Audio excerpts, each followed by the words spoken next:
Hello guys, welcome back to the channel and welcome back to elite wrestling.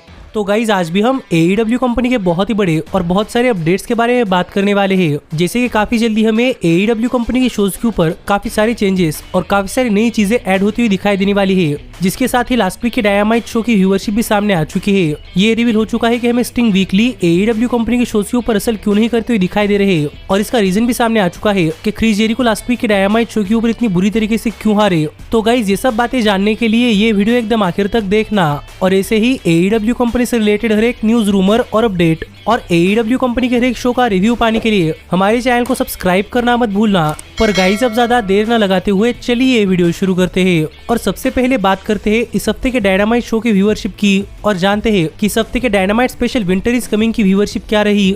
तो guys अगर आपने हमारे channel के ऊपर इस हफ्ते के dynamite special winter is coming का रिव्यू वीडियो देखा है तो आपको पता होगा कि गाइज इस हफ्ते का dynamite special winter is coming एक बहुत ही बढ़िया शो रहा था, जहां पर हमें शो के ऊपर कुछ बहुत ही बढ़िया मैचेस के साथ कुछ बहुत ही बढ़िया सरप्राइजेस भी देखने को मिले हैं। लेकिन इस सब के बाद अगर यहाँ पर हम बात करें इस हफ्ते के डायनामाइट शो की व्यूअरशिप की, तो गाइज इस हफ्ते के डायनामाइट शो की व्यूअरशिप इसके पहले डायनामाइट शो के मुकाबले सरप्राइजिंगली 13% ज्यादा बढ़ी है। और जहां पर इसके पहले डायनामाइट शो को व्यूअरशिप मिली थी 840 के व्यूअर्स, तो वहीं पर इस हफ्ते के डायनामाइट शो को व्यूअरशिप मिली है 950 के व्यूअर्स। जो देखा जाए तो गाइज डायनामाइट शो की व्यूअरशिप के अंदर एक काफी बड़ा जंप है। और वही अगर हम बात करें 18 to 49 एज डेमोग्राफिक की, तो गाइज 18 to 49 एज डेमोग्राफिक के अंदर इस हफ्ते के डायनामाइट शो की व्यूअरशिप इसके पहले डायनामाइट शो के मुकाबले फिर एक बार 15% ज्यादा बढ़ी है। और जहां पर इसके पहले डायनामाइट शो को 18 to 49 एज डेमोग्राफिक के अंदर रेटिंग्स मिली थी 0.29, तो वहीं पर इस हफ्ते के डायनामाइट शो को 18 to 49 एज डेमोग्राफिक के अंदर रेटिंग्स मिली है 0.33, जिससे कि आप समझ सकते हैं कि गाइज इस हफ्ते के डायनामाइट शो की व्यूअरशिप काफी ज्यादा बढ़ी है। और इस हफ्ते डायनामाइट शो को व्यूअरशिप के अंदर काफी ज्यादा फायदा भी हुआ है, और इसलिए भी हो सकता है क्योंकि इस वीक का dynamite show dynamite special winter is coming था। पर हमने देखा है कि लास्ट ईयर की विंटर इज कमिंग की व्यूअरशिप 1 मिलियन के ऊपर थी, लेकिन इस साल के नहीं, तो देखना पड़ेगा। और मैं आपको फिर एक बार कहूंगा कि प्रोबेबली फीफा वर्ल्ड कप की वजह से हो रहा है। तो देखते हैं कि आज का फाइनल खत्म होने के बाद डायनामाइट शो की व्यूअरशिप क्या आती है। और आप भी मुझे कमेंट कर बताइए कि आपके हिसाब से फीफा वर्ल्ड कप के फाइनल्स के अंदर कौन जीतना चाहिए, अर्जेंटीना या फिर फ्रांस। लेकिन मैं तो अर्जेंटीना के साइड में हूँ। लेकिन गाइस अब हम आगे बढ़ते हैं और बात करते हैं हमारे अगले अपडेट की, और जानते हैं कि आजकल स्टिंग AEW कंपनी के शोज के ऊपर रसल क्यों नहीं कर रहे। तो गाइस अगर आप करंटली स्टिंग को फॉलो कर रहे हैं तो आपको पता होगा कि गाइस हमें आजकल स्टिंग AEW कंपनी के शोज के ऊपर रसल नहीं करते हुए दिखाई दे रहे, जबकि स्टिंग पार्ट टाइम रेसलर होने के बावजूद 2-3 हफ्तों के अंदर डायनामाइट शो के ऊपर कोई ना कोई मैच रसल करते हुए दिखाई देते थे।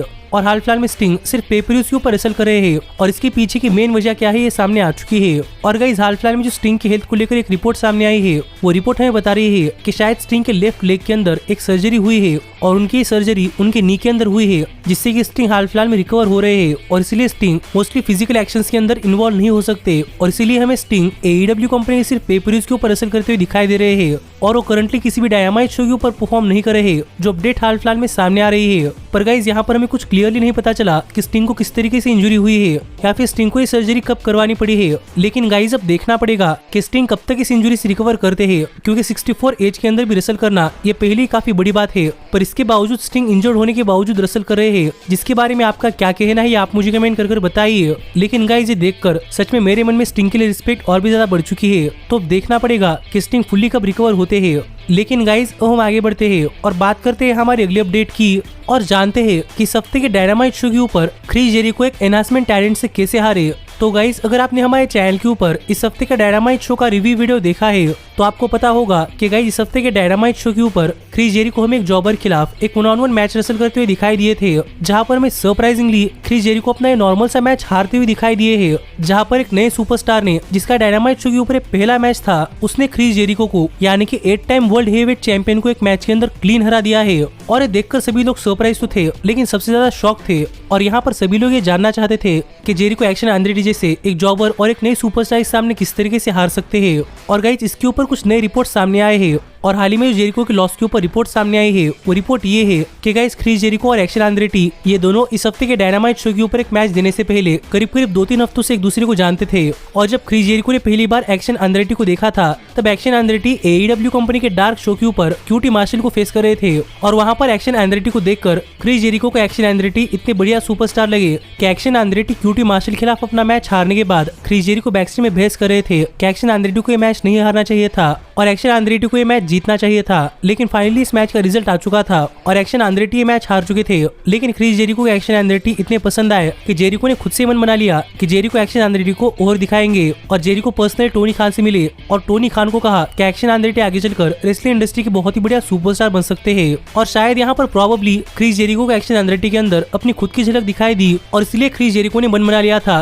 कि जेरिको एक्शन एंड्रेटी को और दिखाने वाले हैं। और इसीलिए क्रिस जेरिको इस हफ्ते के डायनामाइट शो के ऊपर सरप्राइजिंगली एक्शन एंड्रेटी के पहले मैच के अंदर एक्शन एंड्रेटी से हार चुके हैं, जो कि जेरिको के लिए काफी बड़ी अपसेट साबित हो सकता है। लेकिन गाइस एक्शन एंड्रेटी के लिए काफी बढ़िया चांस है क्योंकि उन्होंने अपने पहले मैच के अंदर 8 time world champion Chris Jericho को हरा दिया है। और अब देखना पड़ेगा कि आगे चलकर एक्शन एंड्रेटी का AEW कंपनी के साथ फ्यूचर कैसा होता है, क्योंकि गाइस एक्शन एंड्रेटी और क्रिस जेरिको इनका ये मैच खत्म होने के बाद फाइनली AEW कंपनी ने ऑफिशियली अनाउंस कर दिया है कि AEW कंपनी ने एक्शन एंड्रेटी को अपनी कंपनी के अंदर ऑफिशियली साइन कर लिया है और अब एक्शन एंड्रेटी भी ऑल एलिट हो चुके हैं। जिसके बारे में आपका क्या कहना है ये आप मुझे कमेंट कर बताइए। लेकिन गाइस अब मुझे भी देखना है कि एक्शन एंड्रेटी के अंदर इतना खास क्या है कि जेरिको पहली बार में एक्शन एंड्रेटी के खिलाफ मैच हारने के लिए मान गए, पर एक्शन एंड्रेटी के AEW कंपनी के साथ कॉन्ट्रैक्ट को लेकर डिटेल सामने नहीं आए कि उनका कॉन्ट्रैक्ट कितना लंबा है और उन्हें इस कॉन्ट्रैक्ट के अंदर कितने पैसे मिल रहे हैं। पर वैसे भी एक्शन एंड्रेटी के लिए काफी बढ़िया चांस है, तो देखना पड़ेगा कि उनका रेसलिंग करियर कैसा होता है। और आप भी मुझे कमेंट कर बताइए कि एक्शन एंड्रेटी के ऊपर आपका क्या कहना है और क्या आपको एक्शन एंड्रेटी के अंदर जेरिको का नया वर्जन दिखाई देता है या नहीं। पर गाइस अब हम आगे बढ़ते हैं और बात करते हैं हमारे सबसे बड़े अपडेट की और जानते हैं कि हाल फिलहाल में हमें AEW कंपनी के शोज के ऊपर कौन सा सबसे बड़ा चेंज आता हुआ दिखाई दे सकता है।